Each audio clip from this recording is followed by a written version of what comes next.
கர்த்தருடைய நாமம் மகிமைப்படுவதாக. ஆண்டவராக இயேசு கிறிஸ்து நாளிலே நமக்கு ஜீவனை கொடுத்து ஆயுசு நாட்களை கூட்டி கொடுத்து அவருடைய வார்த்தை கேட்கும்படியாய் தேவன் பாராட்டின பெரிய கிருபைகளுக்காய் நன்மைகளுக்காய் கொடான கொடி நன்றி செலுத்துவோம். இந்த நாளிலும் கூட ஆண்டவராக இயேசு கிறிஸ்து நம்மளோடு கூட பேசுகிற வார்த்தை சங்கீதம் 78:70 வசனம் எப்படி சொல்லுகிறது? தம்முடைய தாசனாகிய தாவீதை தெரிந்து கொண்டு ஆட்டு தொழுவங்களிலிருந்து அவனை எடுத்தார் என்று சொல்லி இந்த நாளிலே கர்த்தர் வெளிப்படுத்துகிறதை பார்க்கிறோம். சங்கீதக்காரனாகிய தாவீதை கர்த்தர் தெரிந்து கொண்டார் என்று சொல்லி பார்க்கிறோம். எங்கிருந்து தெரிந்து கொண்டார்? ஆட்டு தொழுவங்களிலிருந்து அவனை எடுத்து தெரிந்து கொண்டார் என்று சொல்லி பார்க்கிறோம். அழைக்கப்பட்டவர்கள் அநேகர், தெரிந்து கொள்ளப்பட்டவர்கள் ஒரு சிலராக இருந்தாலும் தேவன் அவர்களுடைய நோக்கங்களை அறிந்து அவர்கள் மேல் ஒரு திட்டங்களையும் தீர்மானங்களையும் வைத்து ஆண்டவராகிய இயேசு கிறிஸ்து அவர்களை வேறு பிரித்திருக்கிறார். இந்த சங்கீதக்காரனாகிய தாவீது அவங்க குடும்பத்தில் இருக்கிற தன் தகப்பன் மறந்துட்டார், தன் சகோதரர்கள்லாம் மறந்துட்டாங்க. ஆனால் அழைத்தவரும் தெரிந்து கொண்டவரும் மறக்காதபடிக்கு சாமுவேலை அனுப்பிவிடுறாரு. அனுப்பிவிட்டு நான் தெரிந்து கொள்ளுகிறவன் இவன்தான் என்று சொல்லி தாவீதை கர்த்தர் வெளிப்படுத்துகிறார். எங்கேருந்து அவர் தெரிந்து கொண்டார்? ஆட்டு தொழுவத்திலிருந்து தெரிந்து கொண்டார்.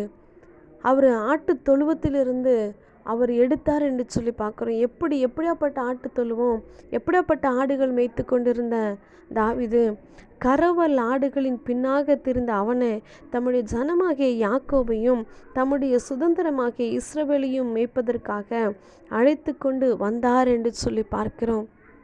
கரவல் ஆடுகளை மேய்த்து கொண்டிருந்த தாவீதை கர்த்தர் தெரிந்து கொண்டார். என் அன்பு சகோதரனே சகோதரிய, இன்னைக்கு உங்களையும் என்னையும் ஆண்டவர் தெரிந்து கொண்டிருக்கிறார் அப்படின்னா ஒரு நோக்கம் உண்டு, ஒரு தீர்மானம் உண்டு, ஒரு திட்டம் உண்டு. அவருடைய சித்தத்தை நிறைவேற்றும்படியாக, அவர் நம்மேல் வைத்திருக்கிற நோக்கத்தையும் தரிசனத்தையும் நிறைவேற்றும்படியாக அவர் கரவல் ஆடுகளுக்கு பின்னாக சென்ற நம்மளை அவர் தெரிந்து கொண்டிருக்கிறார். ஆட்டு தொழுவத்திலிருந்து நம்மளை தூக்கி எடுத்திருக்கிறாரு, நம்மளை வேறு பிரித்திருக்கிறாரு.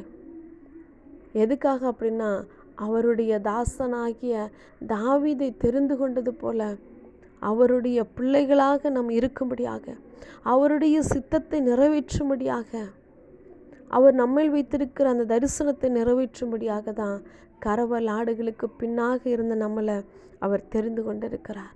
உலகத்தின் பின்னாக இருந்த நம்மளை, பாவத்திற்கு பின்னாக இருந்த நம்மளை, அக்கிரமத்தின் மத்தியிலும் வேண்டாத உலக அழிந்து போகிற அற்பமான காரியங்களின் மத்தியில் இருந்த நம்மளை தேவன் தெரிந்து கொண்டதற்கு ஒரு நோக்கம் உண்டு. என் அன்பு சகோதரனே சகோதரிய, அவர் தெரிந்து கொண்டுட்டார் அப்படின்னா அவர் கைவிடவே மாட்டார், அவர் விட்டு விலகவே மாட்டார். தாவீதை தேவன் அபிஷேகம் பண்ணார். அபிஷேகம் பண்ணின பின்பு அவன் சின்ன பையனாக இருந்தாலும் தேவன் தாவீதோடு கூட இருந்தார். கர்த்தர் தாவீதோடு கூட இருந்தார் என்று சொல்லி பார்க்குறோம். பெரிய கோலியாத்தை பார்த்து அவ்வளோ ஜனங்கள் எல்லாரும் பயந்தாலும் சிறிய தாவீதோடு கூட அபிஷேகம் பண்ணப்பட்ட மனுஷன் நிமித்தமாய் தேவன் வெற்றி சிறக்க பண்ணினார், ஜெயத்தை கொடுத்தார் என்று சொல்லி பார்க்குறோம். அன்பு சகோதரனே சகோதரிய, கர்த்தர் உங்களை என்னை தேவன் தெரிந்து கொண்டிருக்கிறாரு. அவர் வேறு பிரித்திருக்கிறாரு.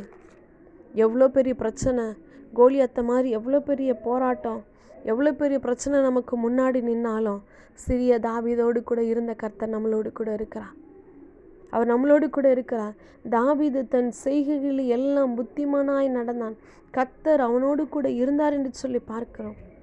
தாவீதோடு கூட இருந்த கர்த்தர் நம்மளோடு கூட இருக்கிறார். நமக்கு முன்னாடி இருக்கிற பிரச்சனை, நமக்கு முன்னாடி இருக்கிற போராட்டத்தை பார்த்து நம்ம சொல்லணும், அன்னைக்கு தாவீது சொன்னார் அந்த கோலியாத்தை பார்த்து, நீ பட்டயத்தோடு வரலாம், ஈட்டியோடு வரலாம், கேடகத்தோடு வரலாம், ஆனால் நானும் நீ நிந்தித்த இஸ்ரவேலுடைய இராணுவங்களின் தேவனாகிய சேனைகளுடைய கர்த்தரின் நாமத்தினால உன்னிடத்தில் வருகிறேன் என்று சொல்லி நமக்கு முன்னாடி இருக்கிற பிரச்சனையும் போராட்டத்தையும் வியாதியும் பார்த்து சொல்லும் பொழுது, இதோ அன்னைக்கு தாவீதோடு இருந்த கர்த்தர் நம்மளோடு கூட இருக்க அவர் வல்லவராக இருக்கிறார். இன்னைக்கு இதை கேட்டுக்கொண்டிருக்கிற உங்களை ஒவ்வொருவரையும் தேவன் தெரிந்து கொண்டிருக்கிறார், ஒவ்வொருவரையும் வேறு பிரித்திருக்கிறார். இந்த நாளில் தாவீதோடு இருந்த கர்த்தர் உங்களோடு கூட இருப்பார். ஆமென்.